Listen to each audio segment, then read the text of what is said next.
vamos a arrancar este tiempo rogando al Señor que la fidelidad al texto esté y que eso sea lo que guíe nuestros corazones y su Espíritu lo instrumente para cambiar nuestras vidas, ¿sí? Oramos. Padre del cielo, te damos gracias por este tiempo con los hombres, Señor. Gracias porque cuando veo el rostro de cada uno de mis hermanos, pienso, Señor, que son un don tuyo, son un regalo de tu gracia, que los has puesto al lado mío para batallar.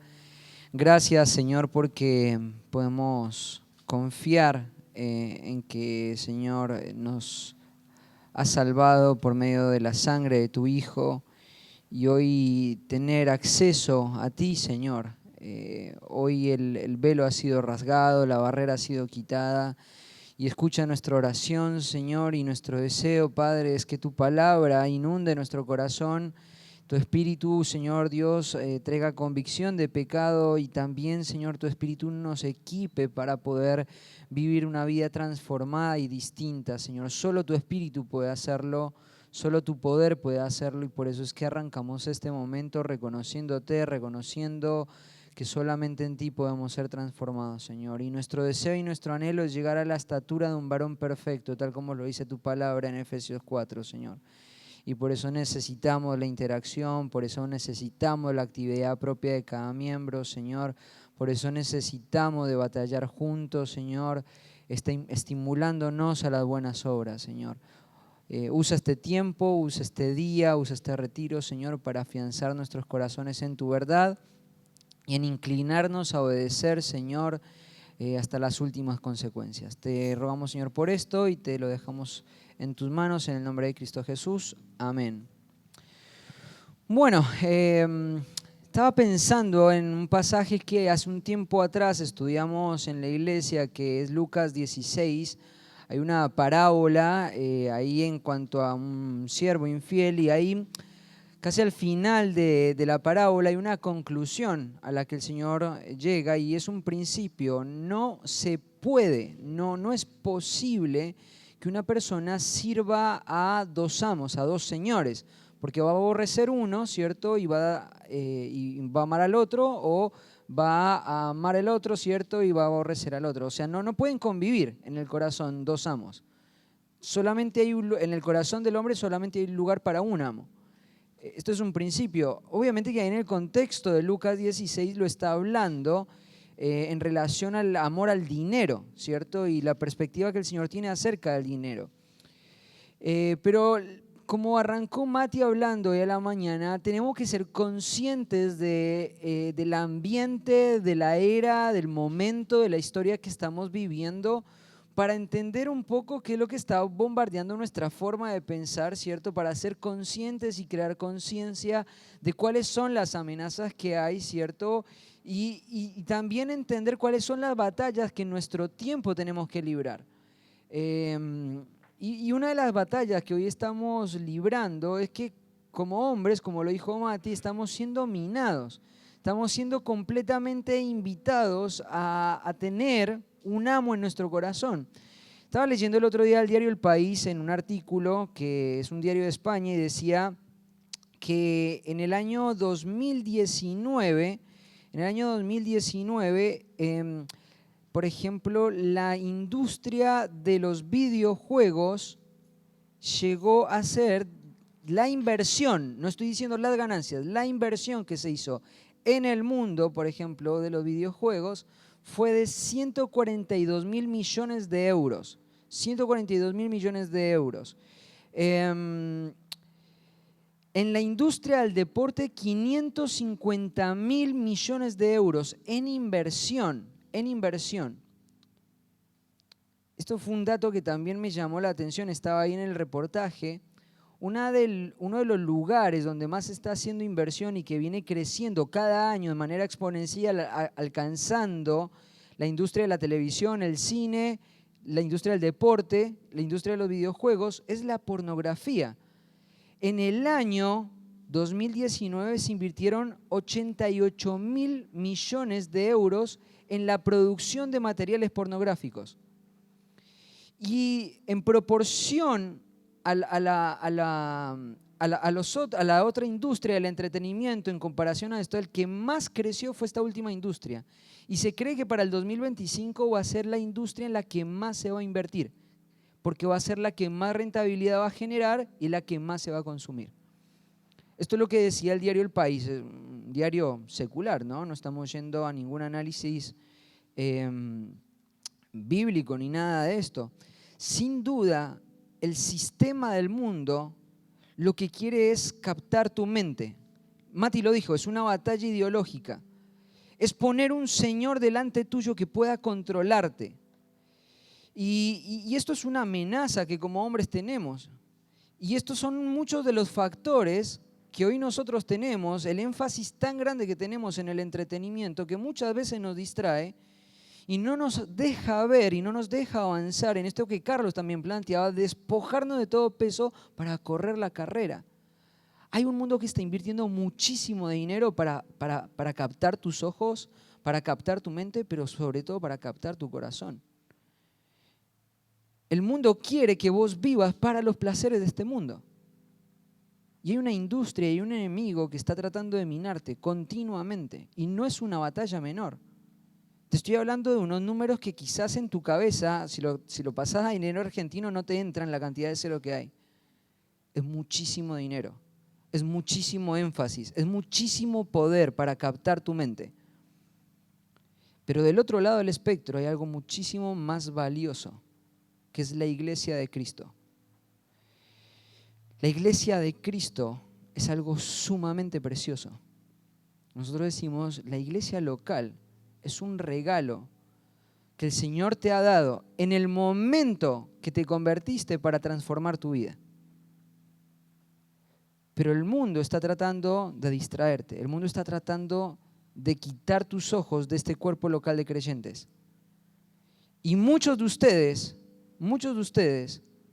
sufren las consecuencias de esa presión que el mundo está ejerciendo. Muchos de ustedes sufren las consecuencias de poder avanzar en sus vidas espirituales porque sus corazones están cautivados con cosas que no pertenecen a la iglesia local.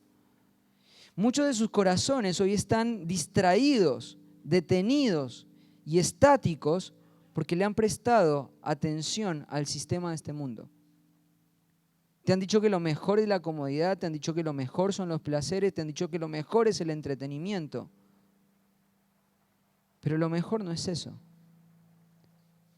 Lo mejor es el cuerpo de Cristo. Es una perspectiva eterna acerca de la vida. Y vamos a ir a las Escrituras, vamos a ir a un pasaje que pensaba en este pasaje, un pasaje que a mí me trae mucha nostalgia porque me acuerdo cuando terminé la clase de predicación expositiva en el CCP, fue el pasaje que prediqué y lo volví a estudiar, lo volví a leer y fue lindo poder volver a recordar ese momento, pero vamos a ir al pasaje, vamos a ir a 3 pasajes distintos para poder entender cómo convertirnos en esto. Hombres comprometidos con la iglesia local, hombres comprometidos con el cuerpo de Cristo. Y vamos a ver varios elementos de este pasaje y vamos a desarrollar el primer punto. Dice, hermanos, ciertamente el anhelo de mi corazón y mi oración a Dios por Israel es para salvación. Romanos capítulo 10, versículo 1. Vamos a leer bastante. Dice, hermanos, ciertamente el anhelo de mi corazón y mi oración a Dios por Israel es para salvación, porque yo les doy testimonio de que tienen celo de Dios, pero no conforme a ciencia, porque ignorando la justicia de Dios y procurando establecer la suya propia, no se han sujetado a la justicia de Dios, porque el fin de la ley es Cristo, para justicia a todo aquel que cree. Porque de la justicia que es por la ley Moisés escribe así, el hombre que haga estas cosas vivirá por ellas. Pero la justicia que es por la fe dice así, no digas en tu corazón, ¿quién subirá al cielo? Esto es para traer abajo a Cristo. ¿O quién descenderá al abismo? Esto es para hacer subir a Cristo entre los muertos. Mas, ¿qué dice? Cerca de ti está la palabra en tu boca y en tu corazón. Esta es la palabra de fe que predicamos, que si confesares con tu boca que Jesús es el Señor y creyeres en tu corazón que Dios le levantó de los muertos, serás salvo. Porque con el corazón se cree para justicia, pero con la boca se confiesa para salvación. Pues la Escritura dice, todo aquel que en él creyere no será avergonzado, Porque no hay diferencia entre judío y griego, pues el mismo que es Señor de todos es rico para con todos los que le invocan, porque todo aquel que invocare el nombre del Señor será salvo. ¿Cómo pues invocarán a aquel en el cual no han creído? ¿Y cómo creerán en aquel de quien no han oído? ¿Y cómo oirán sin haber quien les predique? ¿Y cómo predicarán si no fueren enviados? Como está escrito, cuán hermosos son los pies de los que anuncian la paz, de los que anuncian las buenas nuevas. Mas no todos obedecieron al evangelio, pues Isaías dice, Señor, ¿quién ha creído a nuestro anuncio? Y así que la fe es por el oír y el oír por la palabra de Dios. Pero digo, no han oído, antes bien, por toda la tierra ha salido la voz de ellos, y hasta los fines de la tierra sus palabras. También digo, ¿no han conocido esto Israel? Primeramente Moisés dice, yo os provocaré a celos con un pueblo que no es pueblo, con un pueblo insensato os provocaré a ira. E Isaías dice resueltamente, fui llamado a los que no me buscaban, me manifesté a los que no preguntaban por mí.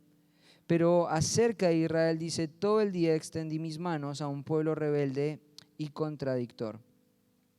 Este es un pasaje sumamente hermoso de las Escrituras y ahí el primer punto va a ser, lo puse así, un hombre comprometido con la iglesia se nutre de una correcta perspectiva acerca de las almas, se nutre acerca de una correcta perspectiva de las almas.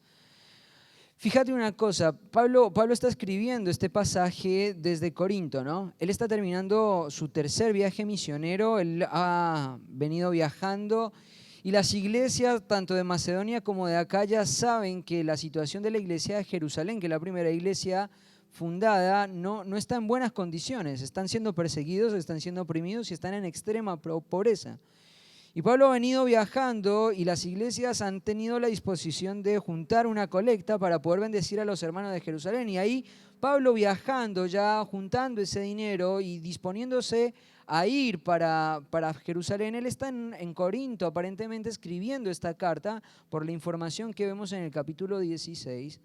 Pablo está ahí escribiendo toda esta carta de Romanos porque lo que él está teniendo en mente es lo que dice en el capítulo 15. Yo quiero llegar a España, pero para llegar a España tengo que pasar por Roma.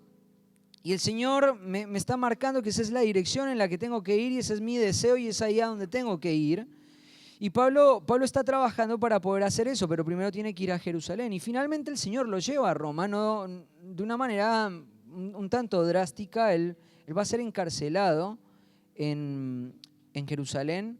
Va a haber gente que va a tratar de matarlo y finalmente va a estar 2 años preso esperando un juicio y cuando finalmente ese juicio llega lo que van a hacer es que él va a apelar a César y el Imperio Romano va a sponsorear su viaje a Roma y finalmente viaja para Roma y cae en un naufragio y cae en la iglesia, pero Pablo está pensando en preparar el camino para llegar a esa iglesia y por eso escribe la carta a los romanos.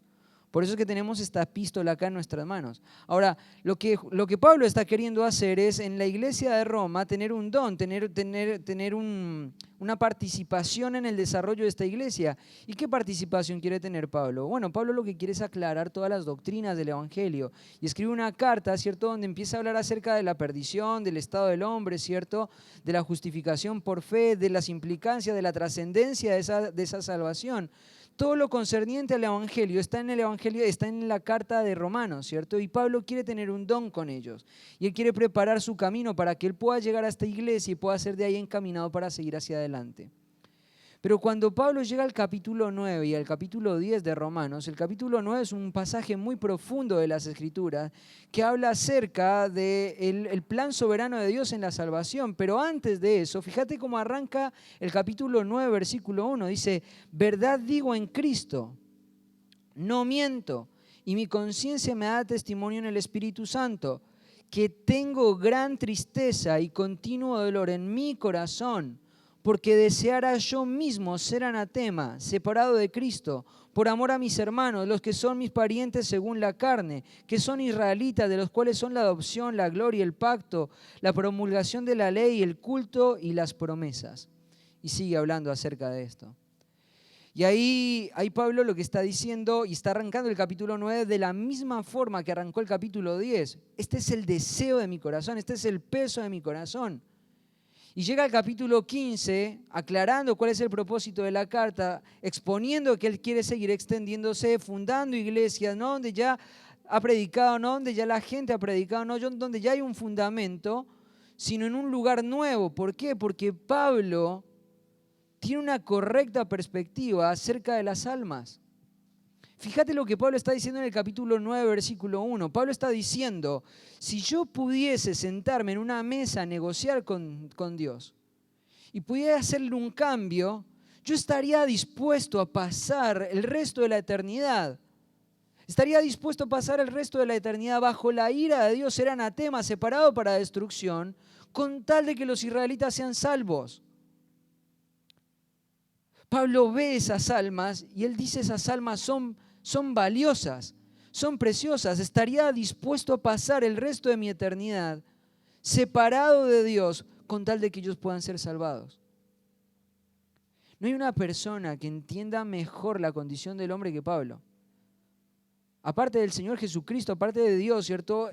Pablo tiene claridad de qué es lo que es el hombre. Pablo sabe y es consciente de quién es Él. Él es consciente de lo que el hombre es, qué es lo que lo contiene.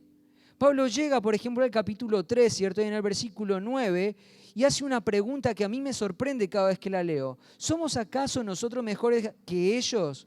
Eso es una pregunta retórica. La respuesta es no, de ninguna manera. ¿Mejores que quién? Bueno, mejores que todos los que ha descrito en el primer capítulo, en el segundo y en el tercer capítulo. No somos mejores que aquellos que se echan con hombre, que cambiaron el uso natural de su cuerpo. No somos mejores que aquellos religiosos o aquellos moralistas. No somos mejores que absolutamente nadie. Pablo es consciente de la podredumbre del hombre y por eso llega a la conclusión, no hay ni siquiera uno bueno. No hay quien entienda, no hay quien ame a Dios, no hay quien le busque. Su boca es putrefacta. Ese es el estado del hombre. Pero cuando Pablo va avanzando en la carta de Romanos se da cuenta o va explicando y el Señor le va guiando y él va anunciando esto que es totalmente maravilloso y simple a su vez, totalmente profundo pero sencillo, completamente comprensible. El Señor amado al hombre. Y ahí en el capítulo 10 Pablo se encuentra en este afán y en este apuro porque si bien es una obra imposible para el hombre, al mismo tiempo es simple como esto. No digas en tu corazón, ¿quién va a descender a lo más profundo del abismo? Recordemos una cosa, Pablo está en Corinto. Pablo seguramente está utilizando este lenguaje náutico por la influencia del lugar. Él seguramente escucha los barcos llegar, escucha el ruido de los muelles, ¿cierto? Y él está diciendo, no es necesario emprender una aventura, un viaje para poder encontrar la salvación. No es algo que el hombre tiene que hacer, no tiene que descender al lugar más profundo o subir al lugar más alto. No tiene que descender al lugar más profundo para hacer ascender a Cristo, ni para hacerlo descender del lugar más alto. La salvación es algo simple, tan simple como una confesión, tan cerca como la distancia entre el corazón y la boca. Y Pablo es consciente de esto. Pablo es consciente de esto. Y después, más adelante, va a citar un pasaje de Isaías que a mí también me llama mucho la atención, la vida de Isaías. Isaías es un hombre que es consciente de su situación. Ahí en el capítulo 6, en el llamamiento del Señor al apóstol, al profeta Isaías. Está Isaías frente a la presencia de Dios y él tiene temor, él tiene miedo, él está gritando aterrorizado diciendo, voy a morir. Mira lo que soy delante de Dios, no mira lo que soy frente a otros hombres, mira lo que soy delante de Dios. Y ahí cobra una conciencia acerca de su estado espiritual, siendo Isaías el hombre más santo sobre todo el planeta Tierra en su época. Siendo el hombre más consagrado en su época, este hombre está parado frente a Dios y es consciente del potencial de su pecado, de la podredumbre de su boca. Y entiende la necesidad de la purificación y el Señor finalmente lo purifica. Y después de que lo purifica, el Señor hace un llamado. ¿Quién va a ir? ¿Quién va a anunciar? Isaías dice, yo voy a ir. Es que no podemos amar la iglesia, no podemos amar el cuerpo de Cristo hasta que no entendamos nuestra propia situación delante del Señor. Cuando yo soy plenamente consciente de la profundidad de mi corazón, Cuando yo soy plenamente consciente del potencial destructivo que tiene mi corazón, cuando yo soy plenamente consciente de que lo único que merezco es la ira apasionada de Dios cayendo sobre mí, es todo lo que necesito, es todo lo que merezco, es todo lo que podría obtener en lo mejor que puedo hacer, es que veo la obra de salvación. Y es que se genera un peso tan grande por las personas, por las almas, que hacen que valoremos la iglesia. Por eso Pablo en el capítulo 15 dice, quiero seguir extendiéndome. Lo que Pablo está diciendo acá en el capítulo 9, versículo 1, y lo que está diciendo en el capítulo 10, versículo 1, se instrumenta o se concreta con un hombre completamente consagrado y totalmente dispuesto a pagar el precio necesario con tal de extenderse para alcanzar la obra. ¿Y cuál es la obra que estaba haciendo? Fundando iglesias, empezando iglesias, nuevas congregaciones. Era lo que este hombre había hecho desde el principio de su ministerio, cuando tuvo la primera oportunidad de salir a la obra misionera. No hizo obras benéficas, no fue alimentar pobres. Lo que él hizo fue predicar el evangelio y establecer iglesias y establecer ancianos. Porque él sabía que la forma concreta en la que se va a desarrollar esta pasión que hay en su corazón es por medio de la iglesia local. No hay otra forma de instrumentarlo. Pero este es el corazón de un hombre. Este hombre que es completamente consciente de lo que él es completamente consciente del pago, el precio que se ha pagado para que él pueda ser rescatado. Y ahora que él está en esa situación de ser salvo, de poder entender qué fue lo que pasó en él, hay una pasión que es inherente, que es inevitable, y es el amor por las almas. Ahora, arranqué hablando acerca de que hay un principio que el Señor establece, y es el principio de que no podemos tener, no es que no se debe, como dice el Mati siempre, no es que no se debe, no se puede tener dos señores. No se pueden tener dos listas de valores. Una lista de valores cuando trabajo, cuando estoy en mi casa, y una lista de valores cuando estoy en la iglesia. No puedo tener unos valores que dirigen mi vida puertas afuera de Carabobo 4151 y una lista de valores adentro de ese domicilio. No puede ser así. Nosotros tenemos que ser conscientes de cuál es el estado de nuestro corazón. Cuando yo escucho textos como esto, es muy fuerte, porque Pablo ha venido hablando acerca de su condición. Pablo ha dicho, no soy mejor que nadie. Pablo ha dicho, he sido salvado por gracia, por medio de la fe, y ahora llega y dice, ahora que soy consciente de este regalo hermoso, quiero que todo el mundo lo alcance. Es más, si podría sentarme a negociar con el Señor, yo estoy dispuesto a ser destruido. Isaías se puso frente a un llamado y nadie le iba a escuchar. Ahora recordá la época de Isaías en el capítulo 6, en el año en el que el rey Usías fue el rey de Judá. Él estaba cómodo, él era una persona letrada, era un hombre aparentemente que tenía acceso a los cargos de poder. Por la forma en la que Isaías escribe, evidentemente tuvo muchísima educación, en medio de un tiempo de mucha prosperidad. Si vos lees ahí en los registros históricos, te vas a dar cuenta que el tiempo de Usías, el rey, el tiempo en el que Isaías hizo ministerio, era como poner a decirle al pueblo en su mejor estado que estaban mal delante de Dios. Y arranca el capítulo 1 de Isaías diciéndole, ustedes están podridos, no conocen al Señor. Y la gente decía, ¿cómo puedes decir eso? Si nosotros estamos extendiendo nuestras fronteras, estabilizando nuestra economía, teniendo los mejores recursos económicos, estamos mejor que nunca, el campo produce, la gente tiene dinero. Pero Isaías, que ha visto la gloria de Dios, que ha visto la santidad de Dios, que ha estado frente a esa santidad, sabe y es consciente de que el estado en el que se encuentra el pueblo no es el adecuado.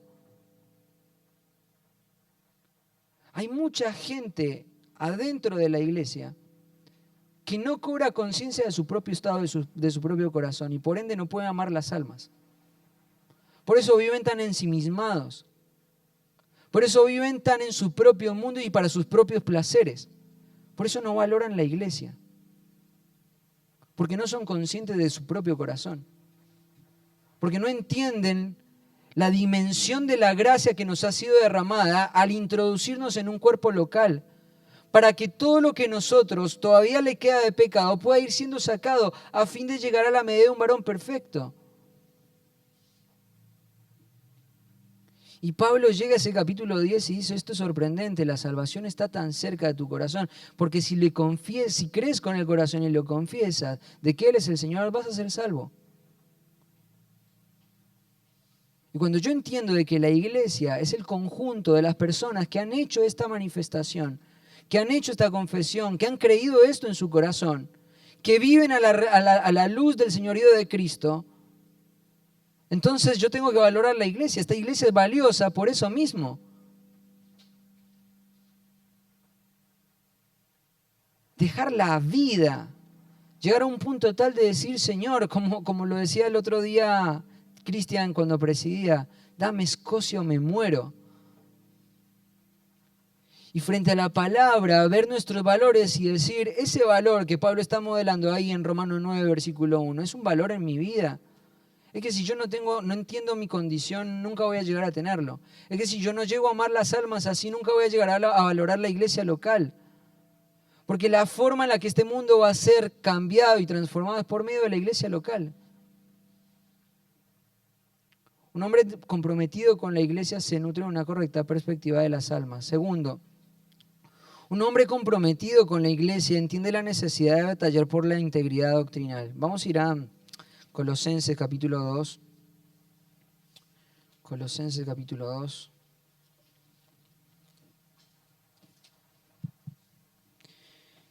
Versículo 1 dice, porque quiero que sepáis. Me encanta la expresión de Pablo, ¿no? Él está interesado en que nosotros entendamos esto. Porque quiero que sepáis cuán gran lucha sostengo por vosotros y por todos los que están en la Odisea y por todos los que nunca han visto mi rostro, para que sean consolados sus corazones unidos en amor hasta alcanzar todas las riquezas del pleno entendimiento, a fin de conocer el misterio de Dios el Padre y de Cristo.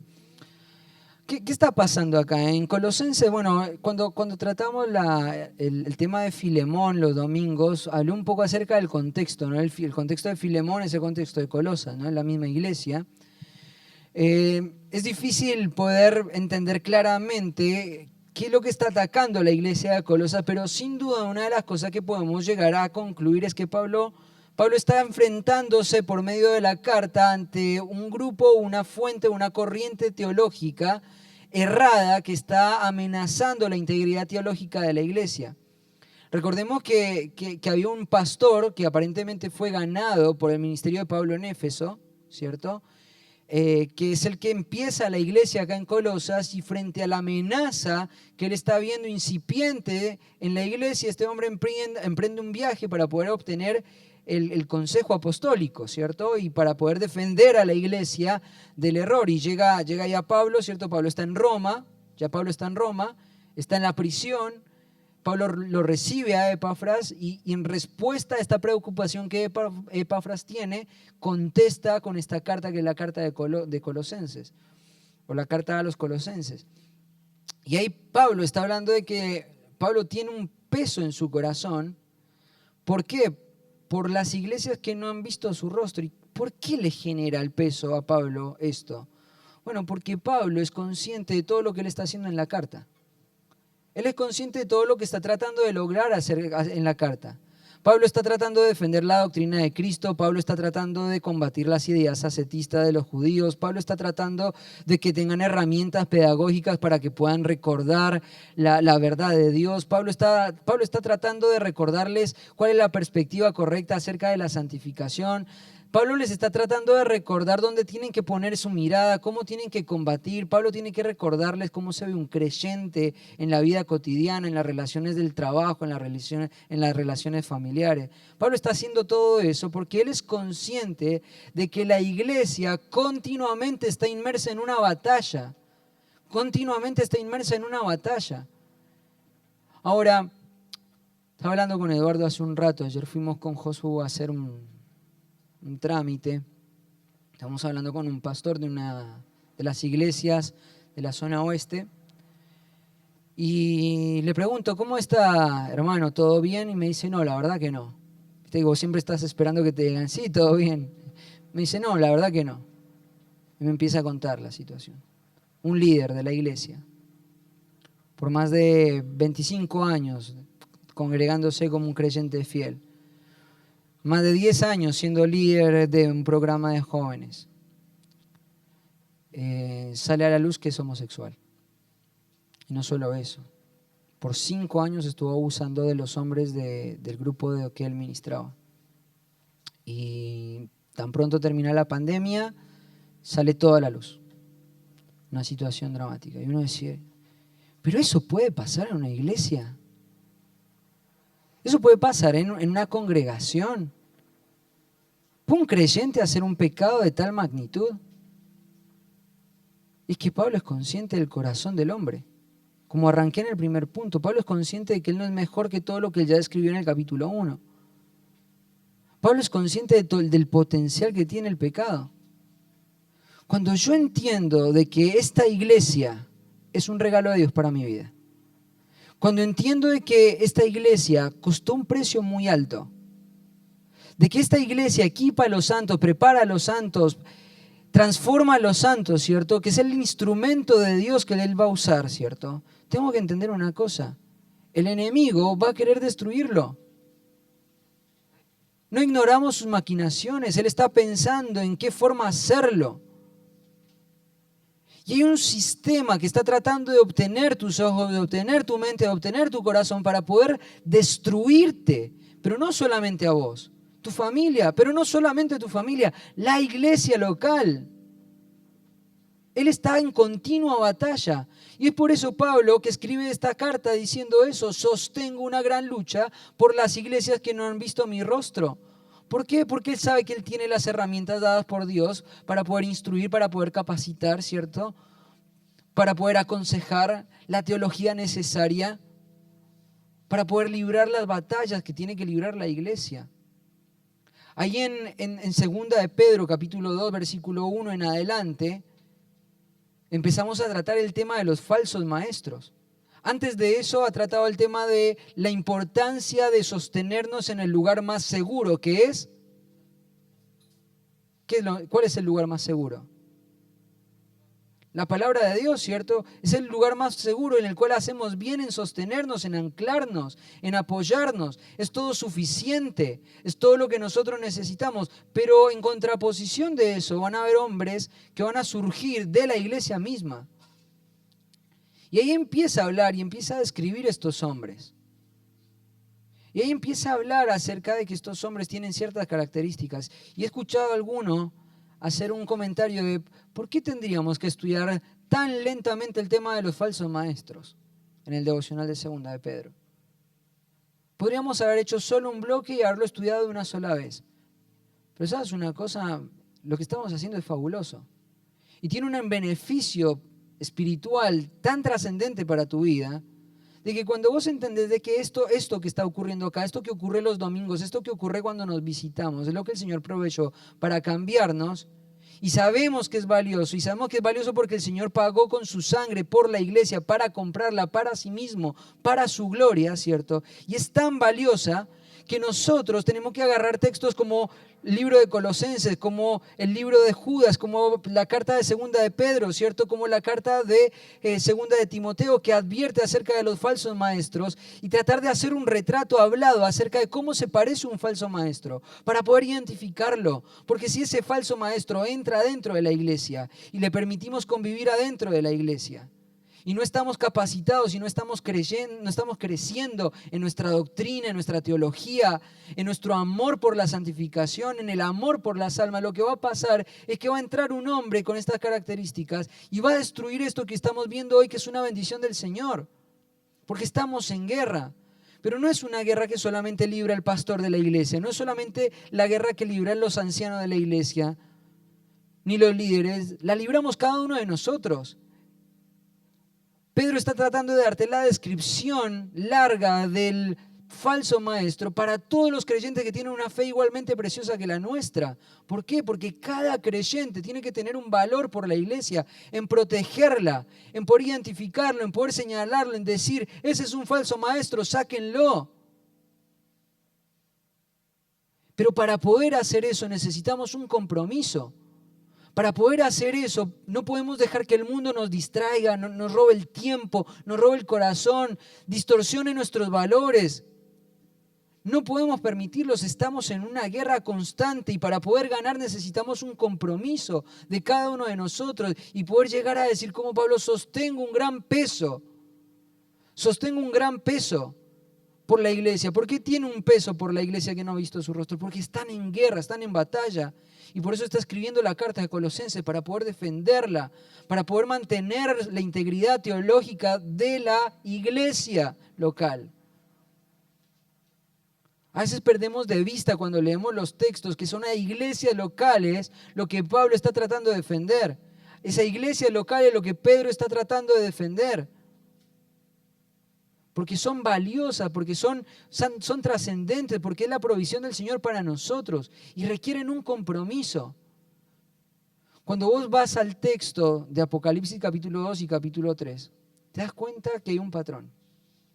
Está el Señor Jesucristo viendo a este grupo de 7 iglesias, respeta sus características, las resalta, aquellas cosas que están haciendo bien, las anima, pero aquellas cosas que están haciendo mal, las exhorta. E invita a que el conjunto de la iglesia, en la totalidad de la iglesia, se arrepientan y trabajen. Claro, principalmente es el pastor el que debe prestar atención a este llamado de parte del Señor Jesucristo, ¿no? Pero no es solo Él el que trabaja, somos todos nosotros, somos toda la congregación, todo el cuerpo local de creyentes batallando por esto, estamos en guerra. Y cuando uno escucha historias como la que les conté de este pastor y se sorprende, es porque evidentemente no hay claridad teológica. No hay claridad teológica acerca de cuál es el potencial de tu pecado. Lo hablábamos en el retiro de ancianos. Una persona que hace una afirmación así es una persona que no conoce su propio corazón. Una persona que se sorprende de este tipo de cosas es una persona que desconoce su Biblia. Tenemos que ser conscientes. Tenemos que aprender la antropología bíblica. ¿Qué es lo que dice el Señor acerca del hombre? ¿Qué es lo que el Señor dice acerca del corazón del hombre? ¿Hasta dónde puede llegar? Tenemos que hacer un énfasis en el verdadero evangelio de Cristo. Tenemos que afirmar la identidad de la iglesia. Tenemos que proteger la membresía. Tenemos que estar equipados. Porque el mundo está invirtiendo mucho para destruirnos. Y a nosotros muchas veces nos cuesta separar 10 minutos a la mañana para hacer un devocional. Hay un mundo que está preparándose, invirtiendo, pensando, mejorando, entre comillas, ¿no? Pensando las estrategias para poder ganar tu mente, tu corazón. Y nosotros no podemos dormir. Tenemos que prestarle atención al mensaje de Carlos, nuestra santificación. Tenemos que prestarle atención a lo que Carlos nos decía, a la carrera que tenemos por delante. Tenemos que evaluar cuáles son las cosas que están generando peso en nuestra vida para despojarnos de ellas. Recordar que hay un legado, recordar que hay gente que nos está viendo hoy desde la eternidad y nos alienta. Recordando que viene una generación después de nosotros. Estamos en guerra. Un hombre comprometido con la iglesia entiende la necesidad de batallar por la integridad doctrinal.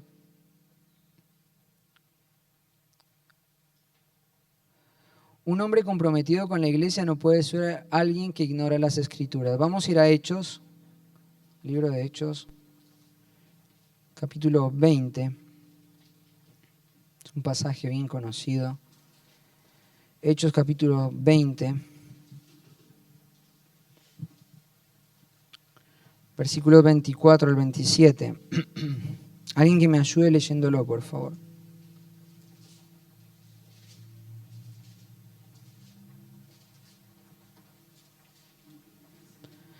Hechos capítulo 20, versículos 24 al 27.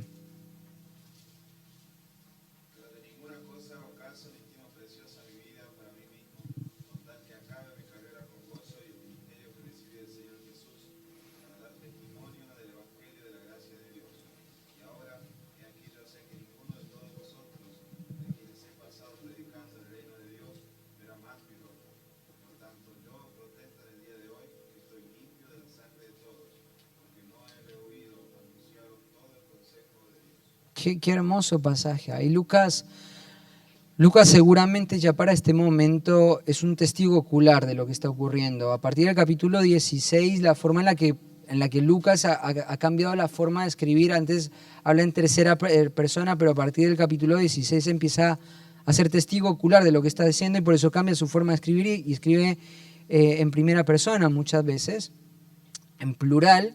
Y él estaba siendo testigo de esto y él ve esta escena y él evidentemente la registra con mucho detalle. Si vos prestás atención, hay una gran proporción de lo que fue el discurso de Pablo, ese grupo de ancianos ahí, porque evidentemente Lucas entiende que esto es valioso. Y además es valioso porque el Espíritu Santo lo ha inspirado para escribirlo, ¿no? Y lo que está ocurriendo acá es que Pablo, como les mencioné, está en una época de su viaje misionero, de su ministerio, donde él está pegando la vuelta. Si te gusta la geografía, él ya salió de Acaya y ahora está encarando toda la parte de Turquía para ir para Jerusalén. Y él está más o menos a unos 20 kilómetros de Éfeso y él entiende que la iglesia de Éfeso es una iglesia importante, por eso hace llamar los ancianos. Y los ancianos están ahí junto con Pablo, ¿cierto? Y ahí Pablo va a hacer varias afirmaciones que a mí me gustaron dividirlas. Primero, Pablo modela una vida guiada por las Escrituras, primero por esto, por la valoración correcta de su vida. La valoración correcta de su vida. Mira lo que dice el versículo 24. Pero de ninguna cosa hago caso, ni estimo preciosa mi vida para mí mismo. Él hace una valoración de su vida muy basada en las Escrituras. Él sabe que todo lo que él está viviendo en ese momento de su historia es algo completamente transitorio. Él, en el contexto del discurso, él ha venido hablando acerca de que el Señor ha venido advirtiéndole a Pablo de que él va a llegar a Roma, sí, pero lo que le espera hacia adelante no es un camino, no es un resort, no es viajar en primera clase. Lo que le espera a Pablo es algo bastante complejo. Es persecución, es azotes, es prisiones, ¿cierto? Y fue lo que ocurrió. Y ante ese panorama, él está modelando a un cuerpo de ancianos el precio que tiene ser un ministro de Cristo.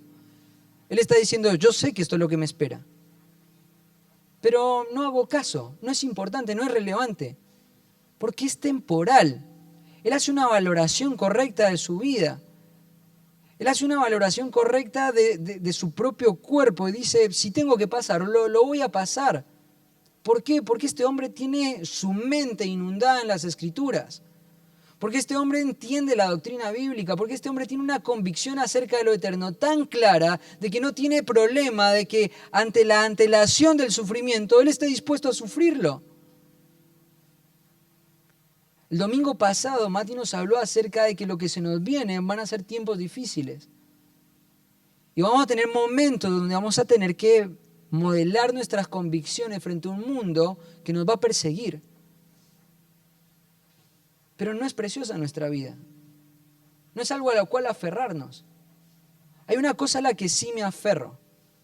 La única razón para valorar el tiempo que estoy acá es simplemente por el hecho de alcanzar más personas con el Evangelio de Jesucristo. Eso es lo que dice Pablo, ¿no? Él dice, me gustaría más irme. Yo quisiera estar delante del Señor, pero estoy puesto en estrecho. ¿Por qué? Por ustedes, por las almas, por lo que queda por hacer. Esto es algo muy importante. Él tiene una valoración correcta de su vida. Él tiene una preocupación legítima por su propósito. Él entiende que él tiene una participación activa en la obra de Cristo. Él tiene una preocupación que es poder avanzar. Y su preocupación es terminar con gozo su carrera, terminar con gozo. Ahora, él tiene claro el panorama, él tiene claro el futuro. Va a ser un camino difícil. Va a ser un camino pedregoso, no va a ser para nada fácil. Pero él tiene una preocupación que es totalmente legítima. Caminar esa carrera con gozo, con satisfacción. Y vuelvo al mismo punto donde arrancamos, los valores. Lo que aprecio, lo que veo, lo que conduce mi corazón, lo que capta mi tiempo. ¿Dónde estoy hoy? ¿Cuáles son mis preocupaciones hoy día? ¿Es tener una mejor casa? ¿Es tener un mejor trabajo? ¿Es tener una mejor televisión? ¿Es poder jugar a la pelota con mis amigos? ¿Qué es lo que más me preocupa? el entretenimiento, el placer. ¿Qué es lo que más me preocupa? Bueno, hay una preocupación legítima. Terminar con gozo la carrera. No solo terminar la carrera, terminarla con gozo. Poder correr la carrera, llegar al final de mis días y poder decir la corrí y la corrí bien y fui fiel y tengo las marcas de Cristo en mi cuerpo, tengo mi espalda lacerada, tengo mis pies cansados, tengo mis horas agotadas en la agenda. Trabajé para sostener a mi familia y me involucré lo máximo que pude en la iglesia local y no fue pesado, lo hice con gozo, terminé la carrera con gozo. Quizás no fui misionero a tiempo completo, quizás me tocó ser fiel en un trabajo, pero eso no me condicionó para pastorear mi hogar, eso no me condicionó para poder vivir y modelar una vida de convicciones frente a todo inconverso que se me puso al frente. Eso no fue un problema para poder involucrar y dar todo de mí en la iglesia local. Terminé con gozo la carrera, ver hacia atrás y sentir la satisfacción de que fui fiel. Preocúpate por eso. Que eso sea lo que te pese en el corazón, terminar siendo fiel. Él tiene una valoración correcta de su vida, él tiene una preocupación legítima, él tiene una evidente rendición al señorío de Cristo. Y el ministerio que recibí del Señor Jesús para dar testimonio del Evangelio de la gracia de Dios. ¿Sabes una cosa? Este tema del señorío de Cristo es algo que para mí es un tema bisagra. Es un tema bisagra en la vida de una persona. Es el momento cuando una persona llega a la salvación y entiende que a partir de ese momento de su vida no le pertenece más. Es cuando esa persona llega y dice, bueno, mira, llegué a este punto de mi vida afectado así por el pecado, pero si tengo que vivir las consecuencias de eso de esta manera, y el Señor lo dice así claramente en su palabra, no es mi vida, la vida es del Señor, yo hago lo que el amo me pida. Si lo que tengo que hacer es dejar mi trabajo para tener una mejor pasar económico, para poder tener más tiempo para la obra de Dios, no me importa, no es mi vida, si al final y al cabo no es mi vida. Le pertenece al Señor y si eso es lo que Él quiere hacer, amén. Él tiene una claridad acerca del señorío. Él entiende que el ministerio que Él está haciendo no es su ministerio, es el ministerio de Cristo en Él, que le ha sido entregado, que le ha sido dejado en sus manos. Y Él valora el señorío de Cristo en sus decisiones prácticas.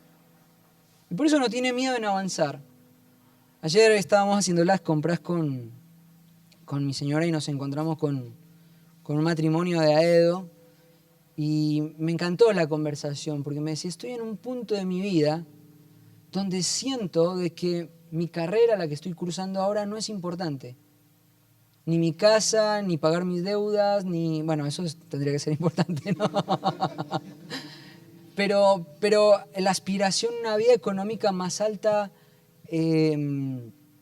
no es mi preocupación más. Estoy en un punto de mi vida donde quiero que el Señor haga lo que quiera conmigo. Yo decía, amén. Amén, porque el Señor hace esta obra en el corazón. Él no lo quiere naturalmente, Él no lo desea naturalmente, la obra de Dios en Él. Y empezamos a hablar y le empecé a contar cómo estamos como iglesia y los pasos que uno muchas veces tiene que dar para poder vivir esa realidad que no son fáciles, que implican muchas veces apretar, es ver a tus hijos en una situación que no te gustaría o qué sé yo, muchas situaciones. Pero estar dispuesto a que el Señor haga lo que quiera con tu vida, porque no es tu vida, es de Él. Estamos hablando hoy con uno de ustedes, ¿y qué si el Señor te quiere tener solo todo el resto de la vida para sus propósitos? No es tu vida, es de Él. Y va a guiar tu vida a la luz de su palabra. No es tu vida, es de Él. Él es el Señor. Yo tengo que terminar mi ministerio. Tengo que terminar mi obra, la que Él me entregó. Y por último, una conciencia limpia, y este es el punto donde quiero llegar, una conciencia limpia de haber dado nada más que el consejo de Dios. Una conciencia limpia de haber simplemente dado el consejo, todo el consejo de Dios.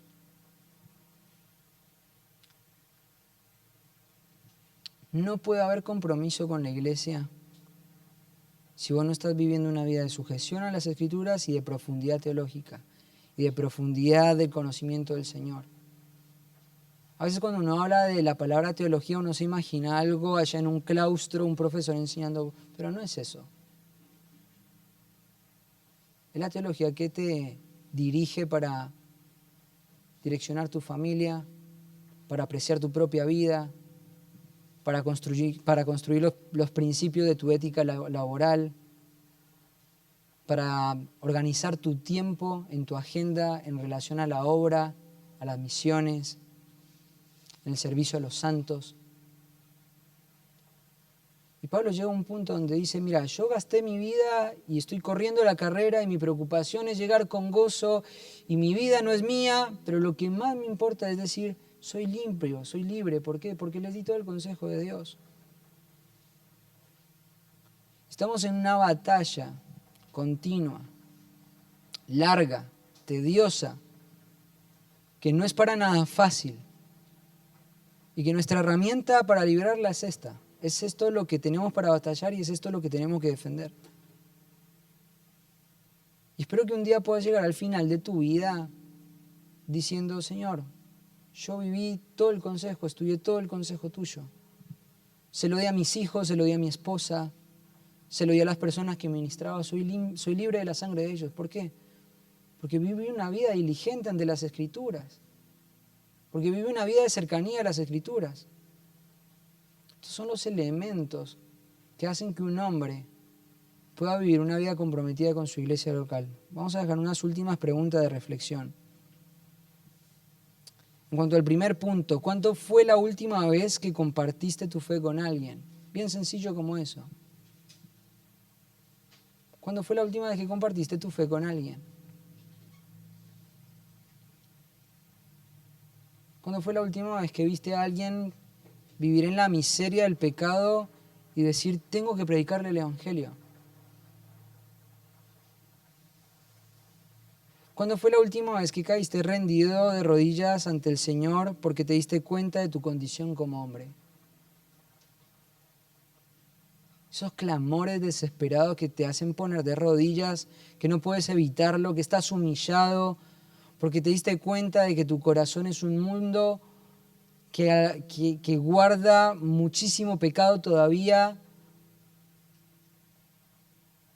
A veces pensamos que la espiritualidad se construye cuando comunico una imagen de santidad, pero la espiritualidad real es cuando soy más consciente de lo que soy. ¿Cuándo fue la última vez que te pusiste de rodillas confesando, batallando, orando en dependencia del Señor, diciéndole, Señor, cambia esto de mí? Te clamo por gracia, no hay nada que yo pueda hacer para poder cambiar este aspecto de mi vida, solamente tú lo puedes cambiar. ¿Cuándo fue la última vez?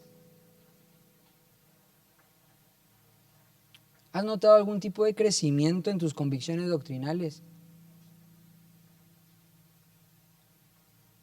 ¿Has notado algún tipo de crecimiento en tus convicciones doctrinales? ¿Cuándo fue la última vez que leíste un libro? ¿Cuándo fue la última vez que preparaste algo para edificar a tu familia? ¿Cuándo fue la última vez que preparaste una predicación para construir la vida de tus hijos? Estamos en guerra. Si a todas estas preguntas tus respuestas son negativas, quizás es porque lo que está ocurriendo es que esa industria del entretenimiento, ese mundo que está invirtiendo para captar tu mente, ese mundo que está trabajando para captar tus ojos, ese mundo que está trabajando para captar tus pies, tus manos, tu corazón, lo está haciendo. Y por eso no puedes vivir una vida de constancia en la iglesia, y por eso no puedes vivir una vida de cercanía con la iglesia, porque tu corazón está capturado con otras cosas. Por eso no puedes tener un corazón compasivo, por eso no te quebrás cuando ves al perdido. Porque te ganaron el corazón, porque perdiste la pulseada, o quizás la estás perdiendo. Pero en nuestra vida tenemos que tener una sola preocupación, terminar con gozo la carrera. Amén. Que el Señor nos dé gracia para poder vivir una vida de compromiso con nuestra iglesia. Oramos. Tío Eduardo, ¿querés orar?